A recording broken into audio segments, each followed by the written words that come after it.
U.S. income tax runs on a pay-as-you-go system. Employees have tax withheld from every paycheck automatically, but self-employed individuals, investors, and pass-through owners often do not have anyone withholding on their behalf. That gap is where quarterly estimated payments, filing extensions, and amended returns all come in. In this section, we will cover who has to pay estimated tax, what an extension actually buys you, and how to fix a return after it has already been filed. Here is the core idea behind everything in this section. The IRS expects tax to be paid throughout the year as income is earned, not in one lump sum the following April. For a W-2 employee, withholding handles that automatically.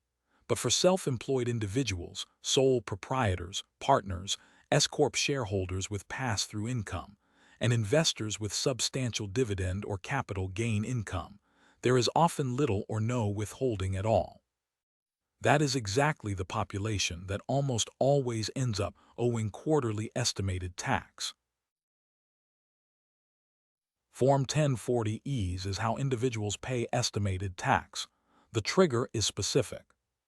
You must pay if you expect to owe at least $1,000 in federal tax, combining income tax and self-employment tax, after subtracting withholding, and your withholding does not already cover 90% of your current year tax, or 100% of your prior year tax, or 110% of prior year tax if your prior year adjusted gross income was above $150,000.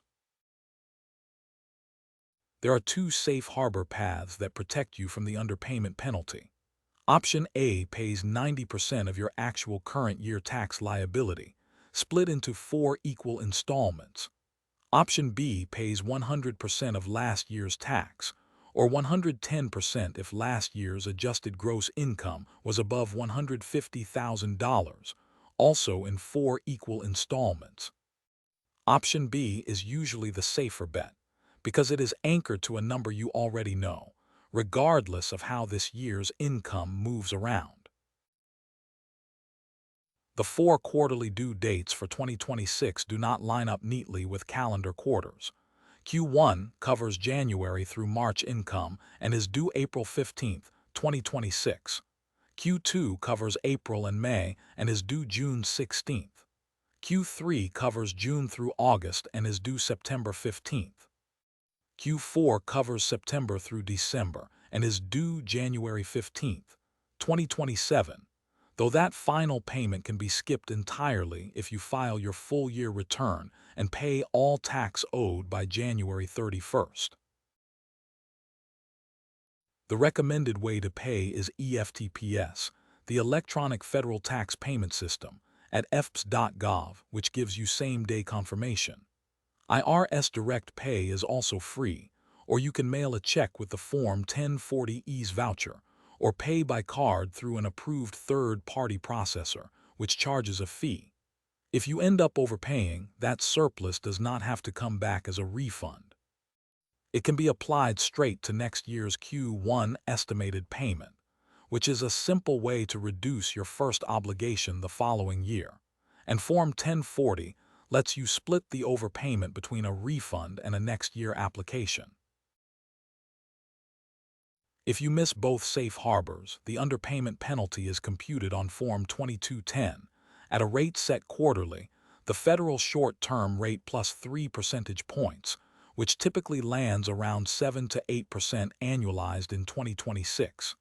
It is computed period by period, not as one flat number for the year. There is relief available too.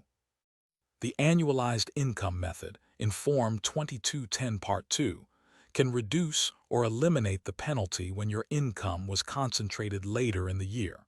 For example, a large capital gain that only happened in Q4. Corporations have their own version of this system on Form 1120. WNEC Corporation expecting to owe $500 or more in federal income tax must make estimated payments. S corporations generally do not pay estimated tax at the entity level, with one exception. if the S-corp owes entity-level tax on built-in gains or excess passive income. For calendar year C-corp, the 4 due dates in 2026 are April 15th, June 16th, September 15th, and December 15th, with each installment equal to 25% of the required annual payment, and every corporate deposit must go through EFTPS. Paper checks are not accepted. The corporate safe harbor splits by size. Smaller corporations, meaning prior year tax under $1 million, can pay 100% of prior year tax in 4 equal installments, as long as the prior year was a full 12-month tax year with a positive liability. Large corporations, prior year tax of $1 million or more, only get to use that prior year number for the first installment. Installments 2, 3, and 4 must each equal 25% of the current year's estimated tax. Large corporations cannot lean on the prior year safe harbor for all 4 payments the way smaller corporations can. Extensions buy you more time to file, not more time to pay. Form 4868 gives individuals an automatic 6-month extension, moving the deadline from April 15th to October 15th, and it must be filed by the original April 15th due date. Form 7004 does the same for businesses, partnerships, S-corp, C-corp, and most other business returns. Pass-through entities move from March 15th to September 15th, and C-corp move from April 15th to October 15th. Most states also require a separate state extension request, though some accept a copy of the federal one. This is the single most important point in this section. An extension to file is not an extension to pay. Whatever tax you owe still has to be estimated and paid by the original due date, whether or not you file an extension. The failure to pay penalty, 0.5% per month, keeps accruing on any unpaid balance from the original due date, even while your extension is technically in effect. What the extension actually protects you from is the much larger failure to file penalty, 5% per month. So when you file Form 4868, always send your estimated balance owed along with it. Sometimes a return needs to be corrected after it is already filed. Form 1040X amends an individual return, fixing unreported income, omitted deductions, the wrong filing status, or additional credits, and each change has to be explained. Form 1120X does the same thing for C corporations. Both share the same core deadline. You generally have 3 years from the original due date, including extensions, to file an amended return and claim a refund.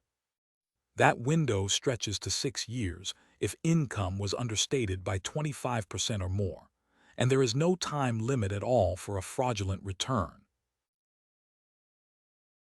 Amending a pass-through return has a ripple effect. If an S-corp or partnership amends its return and the K-1 numbers change, it has to issue corrected K-1s to every affected shareholder or partner, and each of those recipients who already filed their own 1040 then has to file their own 1040X1 amended entity return can quietly trigger a stack of individual amendments.